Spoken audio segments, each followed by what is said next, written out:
God bless po. Ako po ay natutuwa. Ay po tayo muli nagsama-sama sa malamig na panahon. Amen? Alam ko po na sa iba ay napakahirap gumising. Dahil po malamig, iba po ay nag-aalangan na pumunta rito.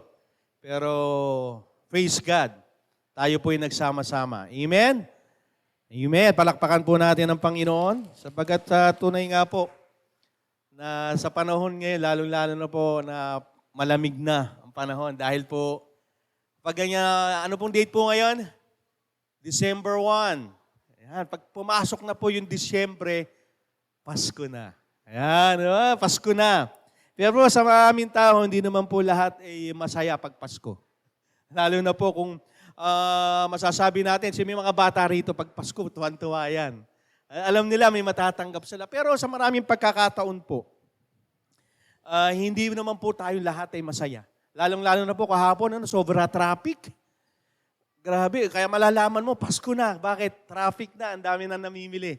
Kahapon po, ang dami namimili sa Tiangge, di ba? Traffic na. Kaya sabi natin, parang hindi naman talaga gano'n. Ang iba naman, maaaring sabihin, ang mga mahal sa buhay nasa ibang bansa o nasa malayong lugar at magpapasko.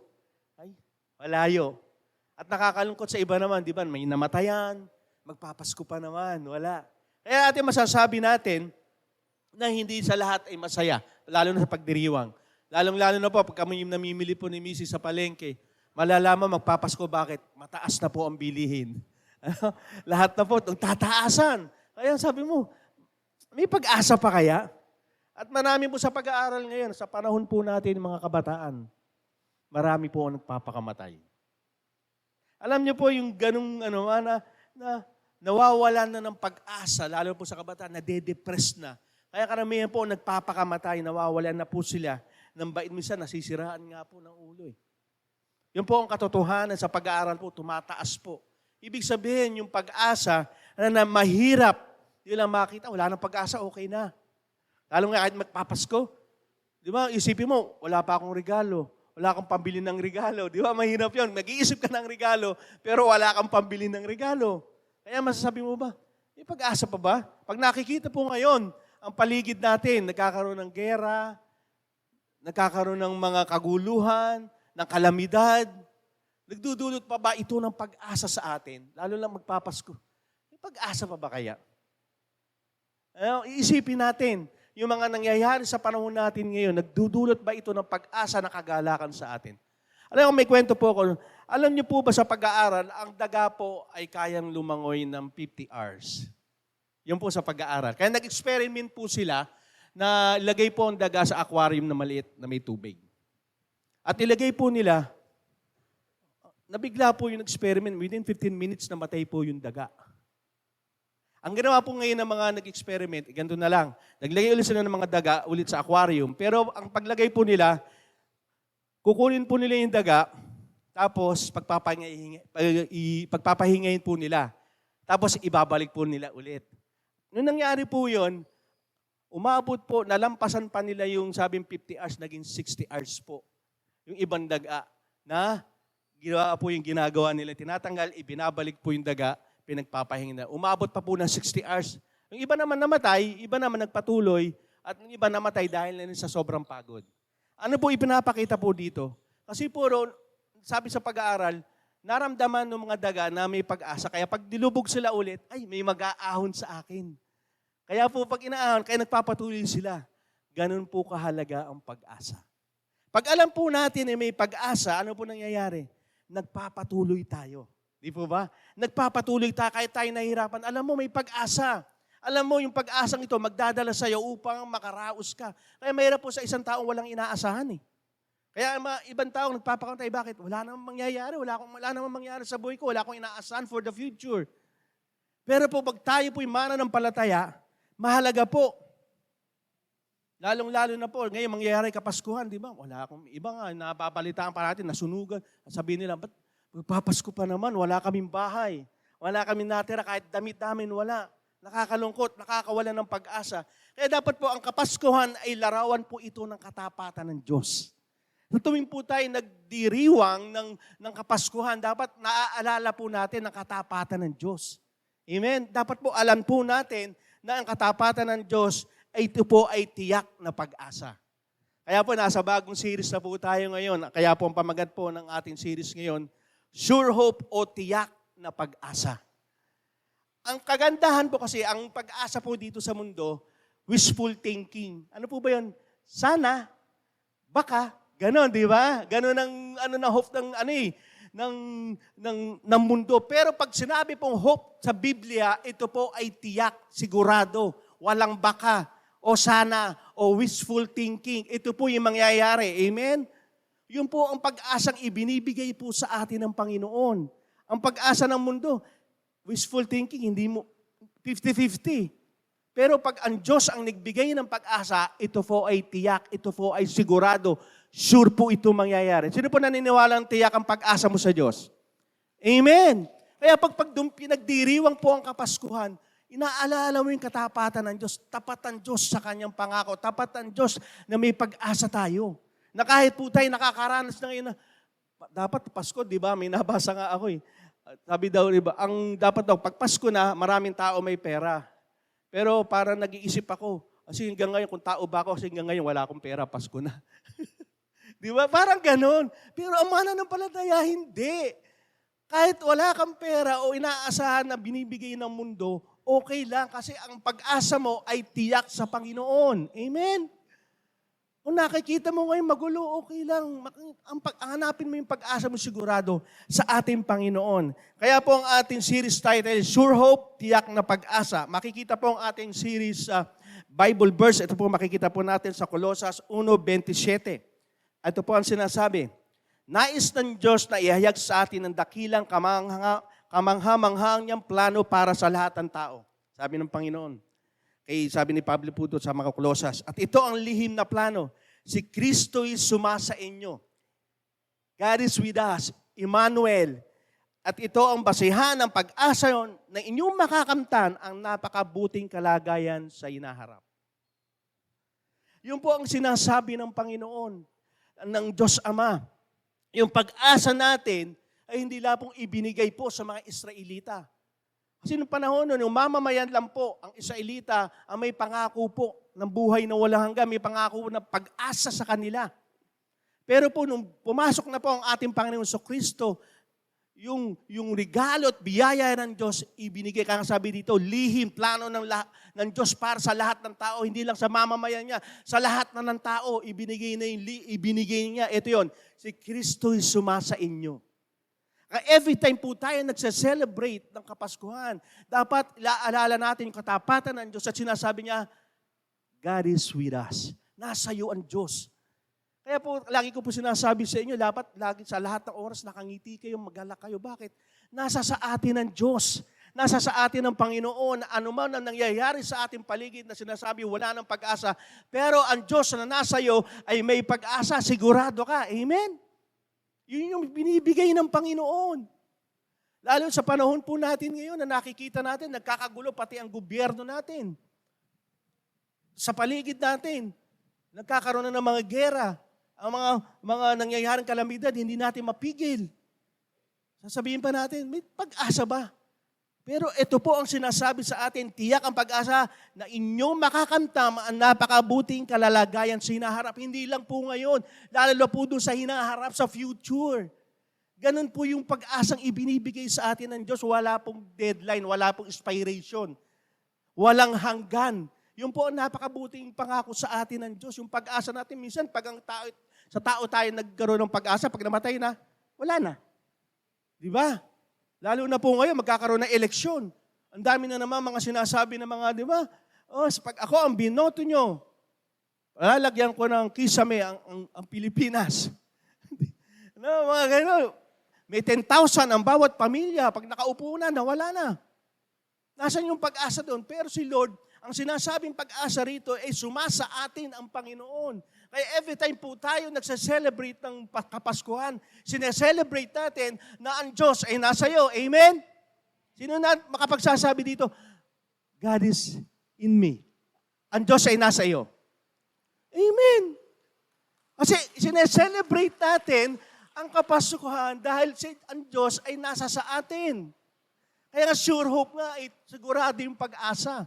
Ang tanong na lang, baka wala. Di ba? Baka wala. Kaya dapat sigurado tayo. Kung sigurado yung pag-asa, dapat sigurado din tayo na ang Diyos, na ang pag-asa natin ay nasa sa atin. Kasi ito po'y ipinangako at pinlano para sa lahat. Hindi lang po ito para sa mga Israelita. Ano po? Kaya napakaganda po dito, yung napakabuting kalalagayan sinaharap eh. Yung pong kagandahan, hindi lang po tayo nakatingin for now, kundi for eternity sa walang hanggan po. Yan po ang plano ng Panginoon. Kaya po ngayon po, ang mensahe po ng Panginoon sa umagang ito, yung, kung babasahin po natin, may isa po siyang ginamit na babae. Kung saan, ginamit sa upang yung tiyak na pag-asa ay magkaroon ng katugunan dito sa sanlibutan. Okay? Alam niyo po, ang mamayang Israel po, matagal na po nilang inaasahan yung pag-asa na yan, yung tiyak na pag-asa na yan. Kasi po sila po ay alipin ng maraming bansa po. Yun po yung sinabi ni Daniel. At huli pong nangyari po nun, yung sila po ay alipin ng Roman Empire. Saan po kayo nakakita na malaya kayo pero hindi naman? Yun po, ganoon ang kanilang kalalagayan. Na kahit sila po ay may kalayaan, pero nasa ilalim pa rin po sila ng Roman Empire. Kaya po yung taong ginamit ng Diyos upang ang tiyak na pag-asa, ito po ay si Mary. Alam niyo na po, di ba? Si Maria. Oh, hindi po si Nanay Maria. Si Mary po, kapangalan, Mary. Kaya sabihin mo sa katabi mo, Merry Christmas. Sabihin mo sa katabi mo, Merry Christmas. Ayan. Kasi po, ang mensahe po ng ating Panginoon about Mary. Kasi po, alam na natin niya kung bakit si Mary. Ano po? At nung panahon po ni Mary, meron po silang pinangahawakang pag-asa. Kasi po, in the prophet Isaiah, sinabi na po ito. Pinopisay na po ito yung tiyak na pag-asa. Ito po sinasabi po sa Isaiah 7:14. Dahil dito, ang Panginoon mismo ang magbibigay sa inyo ng palatandaan. Magbubuntis ang isang birhen at manganganak siya ng isang sanggol na lalaki at tatawagin niya ang bata na Emmanuel. Ito po yung pag-asa matagal nang inaasam ng mga Israelita. Panahon pa po ni Isaiah, sinabi na po yan. Yung pagdating ng tagapagligtas, yung sa kanila ang Panginoon. Dahil po sa mahabang panahon na pagkaalipin nila, grabe po, iniintay po nila yung kailan darating yung sinasabi po ni Prophet Isaiah at marami pang propeta na darating yung ating tagapagligtas, yung ating inaasahan. At nangyari po iyon sa isang birhen na ang pangalan ay Maria. Ang kahalagahan po ng ganitong tiyak na pag-asa ay ginawa po ni Maria. Ito po yung tinanggap niya yung tiyak na pag-asa. Kasi pwede ko naman sabihin, brother, ito yung tiyak na pag-asa, kukunin mo ba? Pwede niya i-deny. Hindi yan ang kailangan ko. Iba kailangan ko. Pero maintindihan po natin, nung ibinigay yung propesiya na ito na darating ang isang lalaki na ang pangalan ay Batang Emmanuel o sumasa atin ng Diyos, pwedeng tanggihan eh. Pero si Maria, anong ginawa niya? Tinanggap ito. Tinanggap niya ang tiyak na pag-asa sa pamamagitan ng paniniwala. Ano po sabi dito sa Lucas 1:45? Ito po yung sinabi ng kanyang pinsan yung kanyang pinsan. Sabi di po dito, mapalad ka dahil naniniwala ka matutupad ang sinabi sa iyo ng Panginoon. Nung sinabi ng anghel yan, may propesiya, ang tanong, tatanggapin mo ba yun? Yung tiyak na pag-asa, yung pag-asang ibinibigay sa atin ng Panginoon, sa Kanya, ng Panginoon, kay Mary. Pero, ano po ginawa niya? Tinanggap niya ito. Upang ang lahat ng ipinangakong pag-asa ng Panginoon, hindi lang po sila nakatanggap, maging tayo pong lahat. Amen? Kaya po ang mensahe po, ang ating mensahe ngayong umaga, tanggapin ang tiyak na pag-asa ng Diyos, receive God's sure hope. Kasi po, ibinibigay po sa kanila yan, pero ang laging tanong, minsan sila alipin po ng Romanya, hindi yan na kailangan namin. Kailangan namin mapalaya muna sa Roman Empire. Pwede din sabihin nila yun eh. Kasi ang dating po dito ng ating Panginoon Kristo ay dumating para hindi lamang pagkalaya doon sa Roman Empire, unang-una pong pagkalaya sa kasalanan. Ano po? Yan po. Kaya po nung tinanggap ni Mary yung biyaya ng tiyak na pag-asa, ito po ang nagbunga rin sa atin ng tiyak na pag-asa. Ano po sinasabi? Ito po, alam na natin itong ating John 3:16. Alam na po natin yan. Yan po ang ating verse po ngayong umaga. Sabi dito, sapagkat ganito ang pag-ibig ng Diyos sa mga tao sa sanlibutan, ibinigay niya ang kanyang bugtong na anak. Ano po? Ibinigay. Sabi dito, upang ang sino mang sumasampalataya sa kanya ay hindi mapahamak, kundi magkaroon ng buhay na walang hanggan. Nag-aalok sa atin ang Panginoon, hindi lang ng panahon ni Mary, kundi ang ating panahon ngayon, na inaalok sa atin ng Diyos Ama. Tatanggapin mo ba si Jesus bilang iyong tiyak na pag-asa? Kung nasa ating paligid, hindi na tayo makatingin na may pag-asa. Sabi ni Lord, ang inaalok ko, sure hope, tanggapin mo. Kaya sa Kapaskuhan, kung ikay may Diyos sa buhay mo at tiyak yung pag-asang meron ka, okay lang, kahit dumating ang Pasko. Kasi ang Pasko, sineselebrate ko dahil nasa akin yung Pasko. Amen? Yung tiyak na pag-asa nasa akin. Kaya nga ito ibinigay. Yung John 3:16, ibinibigay sa atin, inaalok. Ang nakakalungkot, marami po sa atin, lalo sa pamilya natin, katrabaho, at maging sa paligid natin, pagdating sa Pasko, giving lang. Di ba? Tatanggap ka ng 13-month pay, tatanggap ka ng regalo, magbibigay ka ng regalo, pero hindi po nila tinatanggap yung pinakamagandang regalo ng Diyos Ama, ang tiyak na pag-asa, ito yung alin? Ang ating Panginoong Hesukristo. Kaya nga, ibinigay po ang Kapaskuhan o Christmas dahil po ibinigay ng Diyos Ama regalo sa atin. Regalo po iyan. Ang tanong lagi, tinanggap mo ba? Ito po ay tinanggap ni Mary. Noong panahon nila Mary, natanggap nila ang pag-asa na galing sa Diyos. Ito yung sabi sa Lucas 1:26-27. Ito po yung kanyang pinsan si Elizabeth. Ito po yung nanay ni John the Baptist. Ano po? Sabi dito, nang ika-6 na buwan, nabubuntis na si Elizabeth, inutusan ng Diyos ang anghel na si Gabriel na pumunta sa nayon sa Nazareth sa Galilea. Pinapunta siya sa isang birhen na ang pangalan Maria. Nakatakda ng ikasal si Maria kay Jose na mula sa lahi ni Haring David. Alam niyo po si Elizabeth, baug po yan. Matanda na. Pero dahil nga, kasama po yan sa plano, yung kanina pong verse na binasa natin, kasama siya sa plano ng Diyos, kailangan may magbigay ng daan. Ito po si Juan Bautista. Kaya kasama po yan sa plano ng Diyos. At yan po yung plano ng Diyos, ang sabi nga dito, manggagaling sa Nazareth, Galilea. Alam niyo po, pag binasa po ang Bible, wala pong magandang nangyayari sa Nazareth. Kaya po yung sinilang doon si Jesus, sabi nung manggagaling, yung manggagaling bang mabuti sa Nazareth? O walang magandang nangyayari dyan. Kaya doon makikita natin, doon pa lang sa Nazareth, doon ibibigay yung tiyak na pag-asa, hindi nila pinaniniwalaan eh. Kasi nga, hindi manggagaling ang mabubuting bagay sa Nazareth. At ito pa, isa, sabi nga nito, si Maria. Saan magaling si Maria? Hindi naman galing for the noble family si Maria. Hindi siya galing sa mga sikat na mga angkan. O kung binanggit naman dito si Jose na wala sa lahi ni Haring David. Binanggit, di ba? Bakit binanggit? Kasi po manggagaling po talaga dyan ang tagapagligtas sa angkan po ni Haring David. Pinapasay po yan. Kahit nung panahon, sabi mo, ikaw ay angkan ni Haring David, pero kayo po ay nasa Roman Empire, pamamahala, parang wala rin. Lahi ako ni Haring David, so what? Bakit? Ialipin pa rin naman kayo Ganun po, walang pag-asa na noon. Para lang tayo ngayon, di ba, sa West Philippine Sea, sasabi natin, atin yung West Philippine Sea. Pero pag pupunta yung mangingisda, hindi tayo makapangista. Bakit? May na magmamayari na mga Chinese. Parang ganun po. Hindi mo mapakinabangan yung pagiging isang tunay na mamamayan ng Diyos o pinili ng Diyos. Ganun po kahirap yung kalalagayan nila Mary noon. Kaya nung tinanggap ni Mary yung tiyak na pag-asa, nagkaroon talaga sila. Alam nila na, eto na talaga. Kahit ano yung nararanasan natin ngayon, tatanggapin ko yung tiyak na pag-asa. Alam ko kasi na ito ang magbibigay sa atin ng tunay na pagkalaya.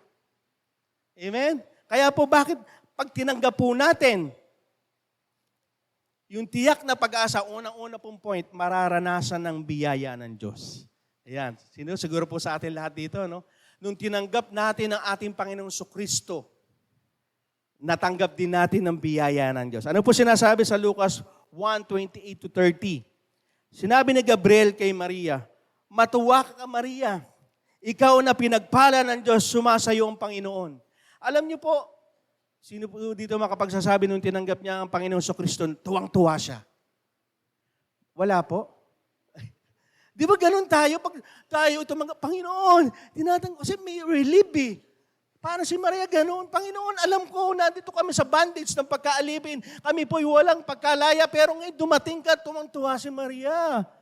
Ganun po yun. Kaya nung dumating, yung tagapagligtas, yung tiyak na pag-asa, tuwang-tuwa si Maria. Pero, tinanong ko kayo, ganun pala matuwa ang mga Pilipino. No? Tuwang-tuwa ako. Pag tuwang-tuwa dapat, talagang tuwang-tuwa kasi bakit? Sumasa inyo ang Panginoon. Di ba? Pinagpala, ibig sabihin pinagpala, yung biyaya ng Diyos. Nasa iyo. Sabi nga dito, nabagabag si Maria na sinabi ng anghel. Inisip niya mabuti kung anong ibig sabihin noon. Kasi parang, hello, nandito kami sa sitwasyon na ito, tapos matutuwa ako. Parang gano'n, di ba? Anong katutuwa ko dito? Pagpapasko, wala nga kaming pera, wala nga kaming kakainin. Natanggal nga ako sa trabaho, nawala yung mahal ko sa buhay. Wala nga, there's no reason to rejoice. Amen? Pero sabi dito, nung tinanggap ni Maria yung tiyak na pag-asa, natuwa. Pero minsan nag-iisip tayong gano'n eh. Totoo ba talaga ito nangyayari sa akin? Kaya nga sabi ng anghel kay Maria, huwag kang matakot, Maria, dahil pinagpala ka ng Diyos. Matatakot ka, bakit? Talaga sigurado to, magdududa ka pa eh. Kaya tayo ganun din eh. Nung tinanggap natin ang biyaya dahil sa pagtanggap natin sa tiyak na pag-asa ang ating Panginoon Kristo, may takot din, di ba? Ako natakot din. Liligaya pa ba ako? Ang dami kong bisyo. Baka hindi na ako maging maligaya noon. Maligaya ako noon, baka lalo malungkot ako. Marami tayong natatakot, di ba? Nung tinanggap natin ang ating Panginoon Kristo, ba't tinanggap ko na? Bakit pa ako parang lalo ako naghihirap? Nang tinanggap ko, parang dumami ang sakit ko.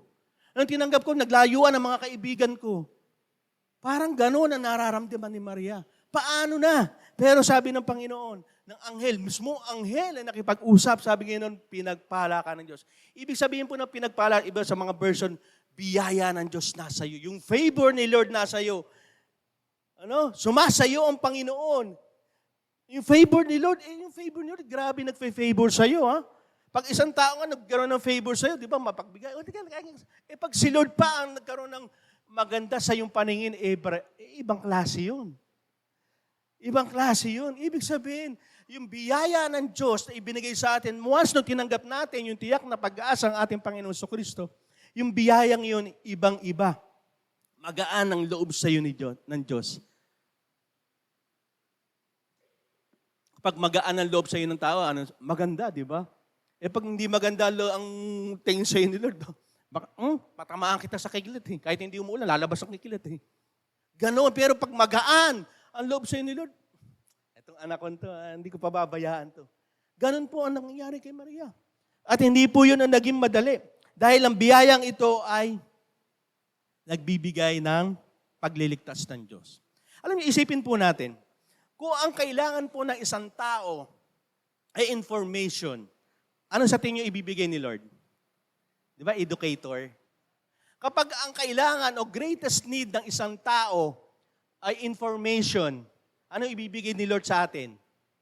Scientist. Kung ang greatest need ng tao ay pera, sino kailangan ng pera dito? Wala na gusto. Hindi sana ibinigay ni Lord, economist. Kasi po, ang pinakamahalagang kailangan ng tao ay kapatawaran, forgiveness. Kaya nga ibinigay ng Diyos, tagapagligtas ang ating Panginoong Jesucristo. Amen? Kaya nga, pag wala akong pera, sana pinadala ka na lang ng economist ng Diyos. Kasi nga, ang need talaga, yun talaga, parang sinabi ko kay Maria dito tatanggapin ko ba? Kasi sa kalalagayan namin, hindi naman kailangan namin talaga yung Pero hindi naiintindihan nila ng mga Israelita, ang need talaga nila ay tagapagligtas. Kaya po nung tinanggap yung maranasan ni Maria, yung biyaya ng Diyos, ito po yung mararanasan natin ang biyaya ng pagliligtas ng Diyos. Ano po sabi sa Lucas 1:31? Magbubuntis ka at manganganak na isang lalaki, pangangalanganan mo siyang Jesus. Alam niyo po ba ang ibig sabihin ng Jesus? The Lord is my salvation. ang Diyos ang aking tagapagligtas. Kayong tinanggap ni Maria yung tiyak na pag-asa, naranasan yung biyaya, naranasan niya na mararanasan niya ang pagliligtas ng Diyos. Amen? Sino po nararanasan niya na yung pagliligtas ng Diyos ngayon sa buhay niya? Amen? Amen? Tama, pag sinabi mo na nasa Panginoon ka, tiyak mo, may relasyon ka, tiyak noon, ligtas ka. May buhay na walang hanggan ka. Kaligtasan na mararanasan, hindi lang po ito simple. Alam niyo po ba yung taong nagkatawan-tao na magliligtas sa atin, si Jesus, hindi po siya simpleng tao na nagkatawan-tao. Ano po sinasabi sa Lucas 1:32-33? Magiging dakila siya, tatawaging anak ng katastaasan Diyos, ibibigay sa kanya ng Panginoon Diyos ang trono ng ninuno niyang si David, maghahari siya sa mga lahi ni Jacob, magpakailanman, ang paghahari niya ay walang katapusan. Hindi po basta-basta yung magliligtas sa'yo. Hindi po yung same basta-basta lang na ibinigay ng Diyos Ama na simpleng, eto tagapagligtas. Hindi siya po superhero na sinasabi natin dito. Kakaiba, bakit? Hindi po siya ordinaryo eh. Kundi anak po ng Diyos na kataas-taasan. Kaya mahalaga tayo sa Panginoon eh. Kaya nga yung need talaga, yung greatest need ng tao na kaligtasan, ibinigay niya na hindi pang kanariniwan din. Na nagkatawan tao ang ating Panginoong Kristo, na anak niya, ibig sabihin, special tayo sa Panginoon. Kaya ang Kapaskuhan, hindi lang dapat natin ginoon dahil sa regalo, dahil sa magbibigay tayo, dahil sa bonus, dahil may bagong pananamit, sapatos, hindi. Iniligtas ka ng Panginoon, ang nagligtas sa'yo ay hindi ordinaryo. Wag tayo pag ordinaryo, lalo pag hindi maganda yung tatak ng atin. Ay, hindi mahirap, hindi maganda isuot, ano? Pero kasi dapat laliman natin by faith. Yung biyaya na tinanggap natin, ito yung biyaya na naranasan natin ng pagliligtas ng Diyos. Ito po hindi basta-basta regalo sa atin. Kundi ito'y bagay na dapat natin itinetreasure, lalo yung tiyak na pag-asa. At pangalaway, mararanasan ang biyaya ng banal na espiritu at kapangyarihan ng Diyos. Nung tinanggap mo po ang biyaya, dahil sa pagtanggap mo rin sa tiyak na pag-asa, yung banal na espiritu at kapangyarihan ng Diyos, mararanasan mo. Ano sabi dito sa Lucas 1:35? Sumagot ang anghel, sasayo ang banal na espiritu at lililiman ka ng kapangyarihan ng kataas-taasan Diyos. Kaya ang banal na sanggol na ipinapanganak mo ay tatawaging anak ng Diyos. Grabe kay Mary, no? Grabe yung pressure. Bakit? Magiging ina ako ng isang anak ng Diyos.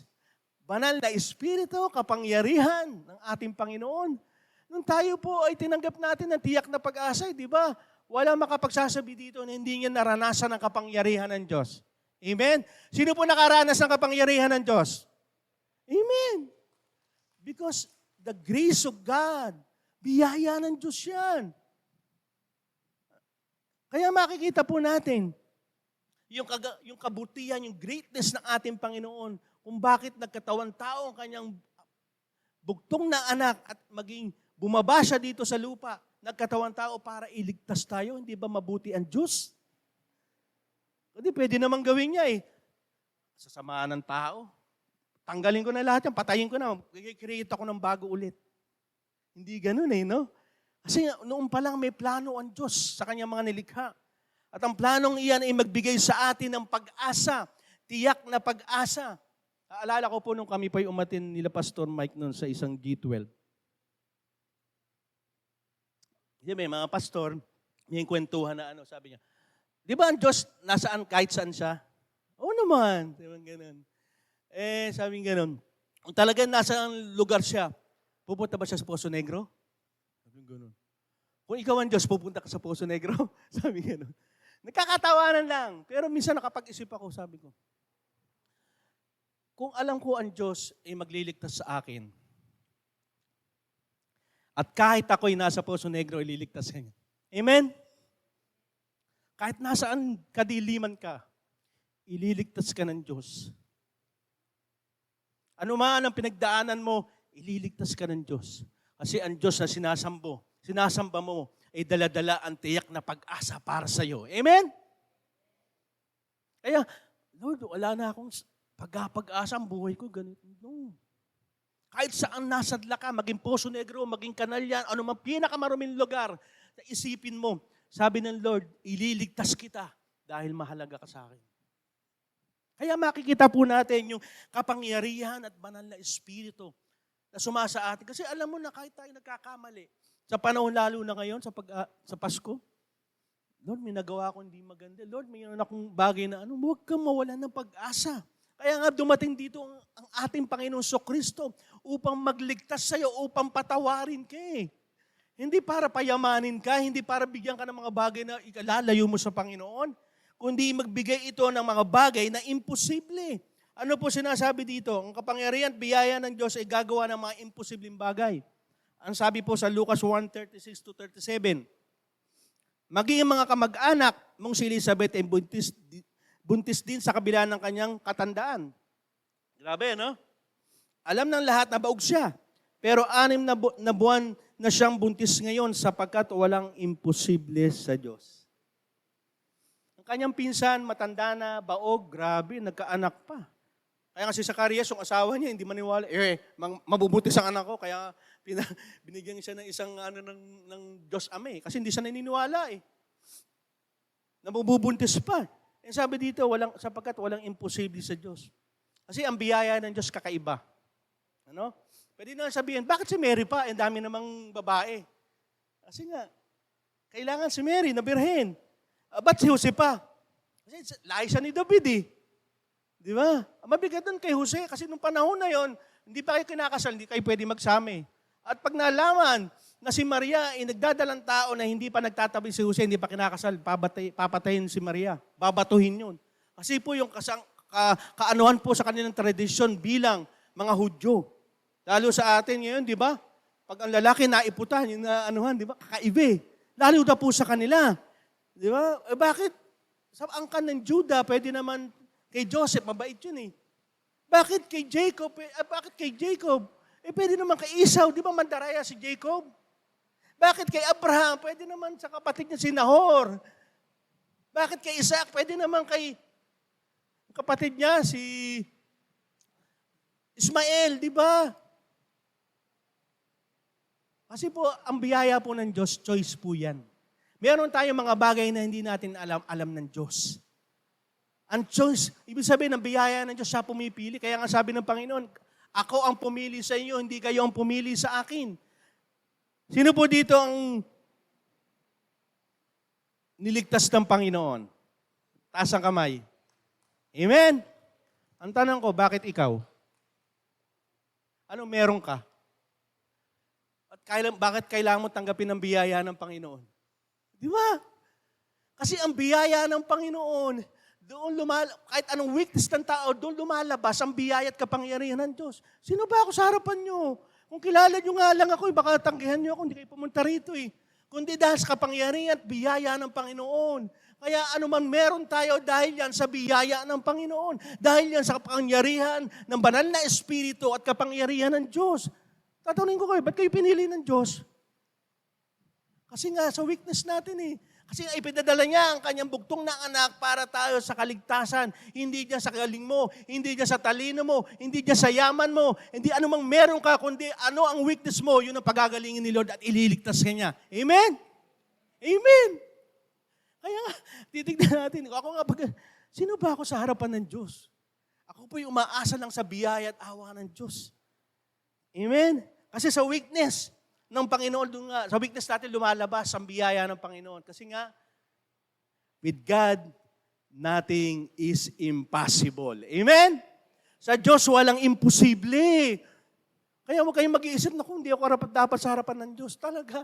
Pero kaya kanyang baguhin ng Diyos. Ano man ang dilim sa buhay mo, ano man ang mga nangyari sa buhay mo sa nakaraan, walang imposible sa Diyos. Amen? Amen? Kaya ngayon magpapasko, sasabihin mo, Lord, walang imposible sa Diyos. Nasa iyo yung tiyak na pag-asa, huwag kang mawalan ng pag-asa. Kaya ng mga kabataan, di ba? Pag mga bago, ayan, ang gusto nila, huwag kayong mawalan ng pag-asa, i-bless sa mga magulang nyo. Amen? Mga walang trabaho, huwag kayong mawalan ng pag-asa, magkakaroon kayo. Dahil tiyak ang pag-asa natin, walang imposible sa Diyos. Maging sa ating mga kamag-anak, asawa, kapatid, anak, Lord, 2025 na, hindi pa rin nagbabago ang aking asawa, ang aking anak, ang aking pinsan, etc. Sabi sa iyo ni Lord, walang imposible sa akin. Amen? Kaya magpatuloy po tayo. Palakpakan natin ng malakas ang Panginoon. Kasi nga mararanasan natin ang biyaya ng Panginoon ngayong Pasko. Huwag tayong tumingin sa material, tumingin tayo sa banal na Espiritu na tumutulong sa atin at kapangyarihan ng Diyos na mas higit pa sa kayamanan ng kaya ibigay sa iyo ng Diyos. Yung baguhin yung buhay mo, hindi kayang palitan ng pera yun. Kaya nga sabi ko po sa inyo, kung pag-uusapan po natin, hindi ko po pinagaya, sabi nga naman sa Jeremiah naman yung 1970, na pagmalaki mo kung paano ko binago ng Diyos. Bakit? Dahil doon, lalo nag-glorify si God. Lalo na itataas ang pangalan ng Diyos. Lalo na papakita na tunay na walang imposible sa Diyos. Kaya ngayon, nangyayaring kaguluhan, mag-pray po tayo. Walang imposible sa Diyos. Ngayon, nagtataasan ang mga bilihin, ipag-pray po natin, walang imposible sa Diyos. Sinabi nga dito, napakaraming mga ginawa ang Diyos, panahon ni Mary, na baog ang kanyang pinsan si Elizabeth, walang imposible sa Diyos. Kasi nga walang imposible kahit ang tao may matigas. Kaya nga doon sa Matthew 26 yata yun, chapter 26, sabi, kung maging kayamanin, hindi mapupunta sa langit, paano na kami? Ang sabi ni Lord sa Matthew 27, sa chapter 17 yata, sabi niya, walang imposible sa Diyos. Walang imposible. Kaya ano man ang kinaharap natin ngayon, lalo na pasok na ng Pasko, di ba? Huwag po kayong mawala ng pag-asa. Meron kayong dala-dala tiyak na pag-asa. Ito, kung tinanggap natin ang tiyak na pag-asa, mararanasan na magpuri at magalak sa Diyos. Yan. Kaya lagi po sinasabi ko sa inyo, lagi kayong nakatawa, lagi kayong napupuno ng kagalakan. Kasi meron po tayong biyaya na galing sa Diyos. Meron tayong tiyak na pag-asa ng ating Panginoon sa Kristo. Ganyan po ang nangyari kay Mary. Kaya umawit po siya. Nagpuri po siya. Nagalak po siya. Ano po sabi sa Lucas 1:46-47? At sinabi ni Maria, buong puso kong pinupuri ang Panginoon at nagagalak ang aking espiritu sa Diyos na aking tagapagligtas. And all of the sudden, nagbago. Nagbago yung si Irene. Di ba nung panahon ni Maria, walang kapag-asa. Anong nangyayari sa Nazareth? Wala namang mangyayari mabuti sa Nazareth eh. Kumbaga sa ano ba yung lugar dito sa atin na pag tinignan mo yung lugar na yon, sabihin mo, hindi aasenso. Ganon ang Nazareth. Walang pinanggalingan na maganda. Kung ikaw si Maria, makakaawit ka ba? Hindi. Mula nung natanggap niya yung tiyak na pag-asa, yung biyaya ng Panginoon, naranasan niya magpuri at gumawa pa nga ng awit. Ito pa yung awit ni Maria. Sa atin po ngayon, kung alam mo meron kang tiyak na pag-asa, sinasabi ko sa inyo, magpuri po tayo, magalak po tayo. Huwag kang tumingin sa mga nangyayari sa paligid. Tumingin ka sa center sa ating Panginoon, yung foundation ng yung faith, ang ating Panginoon sa Kristo. Doon ka dapat nakatingin. Hindi ka nakatingin kung ano nangyayari dito. Kasi pag nangyari, tignan mo yung katabi mo. Katabi mo pa lang yan. Di ba? Lalo pa kaya. Di ba? Kundi tumingin tayo sa Panginoon. Siya yung nagbibigay ng tiyak na pag-asa. Siya yung nagbibigay sa atin upang magpuri at magalak sa mga nangyayari sa atin. Kaya sabi nga, magalak kayo sa lahat ng oras eh. Hindi magalak lang kayo kapag may blessing. Magalak lang kayo pag Pasko lang. Paano Pasko nga? Once once a year. Paano na? Hindi, sa isang 364 days ka malungkot. Hindi ka nagpupuri sa Panginoon. Hindi nga, kasi nga, meron kang tiyak nung naranasan ni Maria, yung katiyakan ng pag-asa na yan, ay talagang nag-umaawit siya. Gumawa pa nga siya ng awitin, na katulad po nito na sinasabi. Kaya po tayo, kung talagang meron kang tiyak na pag-asa sa iyo, na tinanggap po, dapat nagpupuri ka sa Panginoon. Amen? Nagagalak ka. Hindi ang saya-saya ng awitin, ang lungkot ang mukha mo. Ano yun? Di ba? Pag masaya yung awitin, masaya ka pa rin. Minsan, pag praise naman ang ating inaawit, naluluha ka dahil sa kagalakan. Amen? Hindi yung, walang-wala buhay ko. Kaya pala umiiyak. Dapat umiiyak ka dahil nagagalak ka. Amen? Tears of joy. Kaya lalo ngayon, December 1 na, pabilis na. Ilang days na lang. Countdown. Ay, ang hihina sa math. 24 days na lang, di ba? Oh. Ano, bilis na, no? Kaya minsan nagsasabi, may kapitbahay, ganun eh. Magpapasko na pala. Hindi ko ramdam. Mas maganda pa yung panahon natin. Bakit? Parang hindi mo ramdam ngayon. Hindi mo ramdam ang pag-asa ng galing sa Panginoon. Hindi mo maranasan yung katapatan ng Diyos. Pero pag tayo po katulad ni Maria, tinanggap yung tiyak na pag-asa, naranasan ng biyaya ng Diyos, hindi ka ba magagalak at aawit sa Panginoon? Amen, di ba? Kahit nasa bahay ka lang, pwede kang umawit. Kahit napanahon ka lalo nang wala ka ng, talaga, di ba, wala ka ng pera, malungkot. Umawit ka sa Panginoon, magalak ka. Katulad ni Maria kasi mararanasan magpuri at magalak dahil sa dakilang bagay na ginawa ng Diyos. Kaya nga si Maria, ganun na lang ang kanyang pag-awit sa Panginoon, ang kanyang kagalakan, ang kanyang pagpupuri sa Panginoon dahil sa dakilang bagay na ginawa sa kanya ng Diyos. Sino ba siya sa harapan ng Diyos? Sino ba siya para siya gamitin sa plano ng Panginoon? Sino ba tayo para tignan ng Panginoon ng mga bagay na bigyan niya ng kamanghamangang bagay? Sino ba tayo? Kaya nga pag-iisipin natin, sino ba ako? Na dati akong suwail sa Panginoon. Dati akong hindi sumusunod sa Panginoon. Dati akong uma-against sa Panginoon. Minumura ko pa nga ang Panginoon. Pero ngayon, bakit ako'y nakaranas ng biyaya, nakaranas ng tiyak na pag-asa, hindi ka magpupuri, hindi ka magagalak sa Panginoon? Kasi ang magandang binibigay sa atin, hindi lamang dito po. Ang binibigay na pag-asa hanggang sa kabilang buhay for eternity. Paano ka hindi ka magagalak? Paano? Kaya minsan, di ba, sorry na po, minsan naiiyak ako. Kasi yung pag nararanasan mo yung dakilang bagay na ginawa sa inyo, Lord, yung transformation, grabe yun, hindi kaya ng mga scientists yun. Kahit sila gumagawa ng mga AI ngayon, ng mga robotics, pero yung baguhin ng buhay mo, hindi kaya po ninuman yun.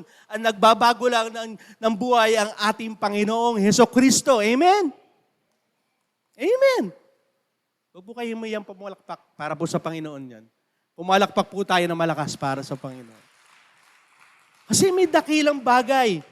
Sabi dito sa Lucas 1:48-49, sapagkat inaalala niyo ako na kanyang abang lingkod mula ngayon at itinuring ako mapalad ng lahat ng henerasyon dahil sa dakilang mga bagay na ginawa sa akin, makapangyarihan Diyos, banal siya.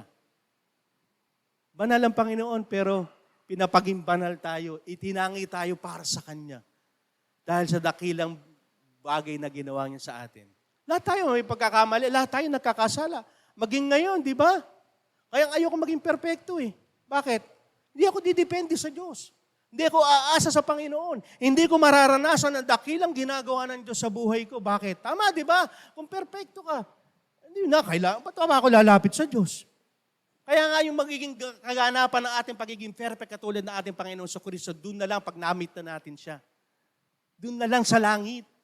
Pero pag tayo nandito, talaga po hindi tayo perfecto. Kaya ang gusto ng Diyos, dumipende at umasa tayo magtiwala sa Kanya. Upang maranasan natin yung mga dakilang bagay na galing sa Diyos. Hindi nyo po maitatanggi, naranasan na po natin ang mga ilan ng mga dakilang bagay na ginawa ng Diyos. Amen? Sa maraming pagkakataon, hindi natin pwedeng hindi purihin, magalak tayo sa dakilang bagay na at mararanasan pa. Yun ang maganda sa Panginoon, hindi lang singular, kundi plural siya. Ibig sabihin, marami pa at darating pa ng mga dakilang bagay. At pangalawa, mararanasan na magpuri, magalak dahil sa awa ng Diyos. Sa awa lang talaga tayo umaasa. Yung panahon ni Mary, talagang nawawalan na sila ng pag-asa. Kahit na sila ay pinangakuan ng Panginoon sa Book of Isaiah, sabi ng Panginoon may darating, pero wala. Pero dahil sa awa ng Diyos, sabi niya, nahihirapan na ang aking mamamayan, ang aking lingkod na si Jacob at si David. Pinadala, maging sa atin. Dahil yan, sa awa ng Panginoon, ibinigay sa mga hintil ang tiyak na pag-asa. Hindi naman tayo mga Israelita, di ba? Naging co-heirs lang tayo dahil sa faith, sa pamagitan ni Abraham's faith. At ganun po ang nangyari dahil sa awa ng Diyos. Kaya po tayo ay dapat magala. Kasi kung totoo lang, hindi naman tayo dapat kaawaan ng Diyos eh. Pero nga dahil sa biyaya, dahil sa pag-ibig ng Diyos sa atin. Sabi sa John 3:16, di ba? Ibinigay niya ang kanyang anak. Kaya ang pag-ibig ng Diyos, puro pabigay eh. Kita niyo, puro pabigay? Ganon ang pag-ibig ng Diyos sa atin. Ibinigay niya ang lahat. Kaya nga yung awa, ibinibigay niya sa atin. Ayaw niya na nakikita tayo nagdurusa. Kaya sa Ehipto, di ba? Narinig ko ang paghihirap ng aking mamamayan, kaya kinawaan ko sila. Ganun ang Diyos natin, maawain. Kaya pag tayo nakakaranas ng pagsubok, huwag po kayong mag-alala, kaawaan tayo ng Diyos, mag-intay ka lang. Huwag tayong gumawa ng masama. Huwag tayong tumalikod sa Panginoon, kundi intayin natin yung awa ng Panginoon. Sabi dito sa Lucas 1:50, kinaawaan niya ang mga taong may takot sa Kanya sa bawat henerasyon. Nasabi po ni Maria, dahil pag kinawaan tayo ng Panginoon, nagkakaroon tayo ng takot sa Kanya. Kasi alam mo, depende ka lang sa Kanya. Di ba? Alam mo, wala ka maipagmamalaki sa Kanya, kaya awa ka lang umaasa sa Panginoon. Matatakot ka. At ang kagandahan nun, sa bawat henerasyon, kaaawa. Hindi lamang sa iyo. Sa lahat ng henerasyon ng iyong angkat, kaaawaan ng Diyos. Magiging iba ka dahil may awa ang Diyos sa iyo. Kung sa paligid nga natin ngayon, napupuno na tayo ng mga nawawalan ng pag-asa, kalungkutan, mga anxiety, mga depression. Iba ka, bakit? Nasa iyo ang awa ng Diyos. Tanggapin natin yun. Kasi nasa atin ang tiyak na pag-asa. Amen? Kaya ngayong Pasko, bago pumasok ngayong December 1, alalahanin natin yung katapatan ng Diyos. Kasi hindi na mawawala yun, di ba? Ay, Pasko na, Pastor. Ay, bago na akong sapatos, bagong damit, lahat bago. Ang tanong, nabago kaya ang buhay natin? At tuwing nakikita natin, Pasko na, let comes our blessing with our lives. Tingnan natin ang ating pamumuhay. Kasi ibinigay ng Diyos ang kanyang bugtong ng anak pag na-realize natin ng Pasko. Naaalala natin, alam niyo ba, ibinigay ng Diyos siya para sa kapatawaran ng ating kasalanan.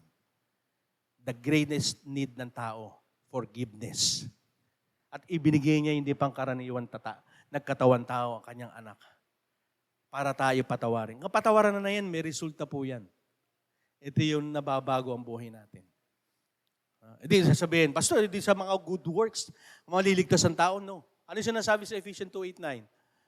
Dahil sa biyaya ng Diyos, kaya naligtas ang tao, hindi sa mga mabubuting gawa upang hindi ka magmalaki. Ano ba sinasabi ng Panginoon? Kailangan mo munang tanggapin ng biyaya ng Diyos. At pag binasa po natin yung verse 10, doon natin makikita na hinanda tayo ng Panginoon sa mabubuting gawa na noon pa man ay itinalagan na sa atin. Ibig sabihin, dapat nating unahin yung pagtanggap sa biyaya ng Diyos, ang tagapagligtas, and susunod po yung mabubuting gawa. Naintindihan po natin? Kaya dapat po natin unahin ang pagtanggap sa biyaya ng Panginoon ng ating Panginoon sa Kristo, and all of the sudden magtataka ka, ba't nagagawa ko na yan? Because of the grace of God, because of the mercy of the Lord. Kaya nagagawa natin yun. Ako nga po, may sasabi ko po yun. Ang sabi ko na, lagi ko pong gusto mangyari, bago ako. Pero hindi nangyayari. Hindi na ako iinom. Yung pala, pang 1 week lang. Inom na naman. Ayoko nang gumawa ng iba't ibang bisyo. Hindi ko magawa. Kaya may kanta, di ba? Gusto kong bumait, pero di ko magawa. Ganyan din si Apostol Paul. Kung ayaw niya, yung pa yung nagagawa niya. Yung gusto niya, hindi niya magawa. Kasi because of the sin, because of yung ating mga ginagawa na meron tayo. Kaya nung tinanggap yung biyaya ng Panginoon, ito yung grace of God, pumasok ang biyaya ng Panginoon, nagagawa na natin sumunod at gumawa ng mabubuting bagay because of the power and tulong ng banal na Espiritu. Yung napapansin, ba't kaya ang bait-bait ko na yun? Minsan sasabihin sa anak mo, Dad, iba ka ngayon ang bait-bait mo na. Di ba? Dati hindi eh. Pag nakita ka ng anak mo umiiwas pa nga sa'yo eh. Lagi sa labas. Ngayon, dahil ikaw ay tumanggap na ng biyaya ng Panginoon, gusto ng anak mo, lagi kayo magkasama. Maging sa kapaligid mo, sa trabaho mo, di ba? Gusto kang isama ngayon. Dati nilalayuan ka na para kami sakit na ketong. Ngayon, hindi. Gusto kang kasama. At sabi pa, gusto ko tang kasama kasi nabe-bless ako sa bawat lumalabas sa iyong mga labi. Praise God. Amen? Kasi kaya nga sabi ko sa inyo, kasi Maria, nung tinanggap na yung biyaya, yung tiyak na pag-asa, doon na pumasok na napakaraming bagay na kamanghamanghang binigay sa atin ng Diyos. Kasama po tayo doon. Amen. Kaya ngayon pumapasok ang December 1, natitiyak ba natin yung pag-asa itinanggap talaga natin? Amen? And it's powered. Bow your head and close your eyes. Manalangin po tayo. Ama naming Diyos na puno-puno ng biyaya. Pinupuri ka namin, Panginoon. Salamat, Lord. Salamat, Panginoon. Pinupuri namin ang iyong pangalan. Pinatunayan niyo ang katapatan niyo. Nung ibinigay niyo ang iyong anak na si Jesus na nagkatawan tao, na kahit kayo, Panginoon, ay great God, ibinaba niyo at hinubad niyo ang pagiging Diyos niyo para kami, Panginoon, ay magkaroon ng tiyak na pag-asa. Pag-asa na may katiyakan, Lord. Hindi yung katiyakan na, hindi yung hope na sinasabi ng mundong ito. Wishful thinking. Pero Lord, yung tiyak na pag-asa, kayo po yun. Dahil tapat kayo sa inyong sinasabi. Tapat kayo sa inyong pangako sa amin, Panginoon. Eh Lord, pagpasok po ng December, kahit hindi ito po yung tunay na araw o month, Panginoon, ng inyong pagsilang, Lord, sineselebrate namin yung katapatan nyo.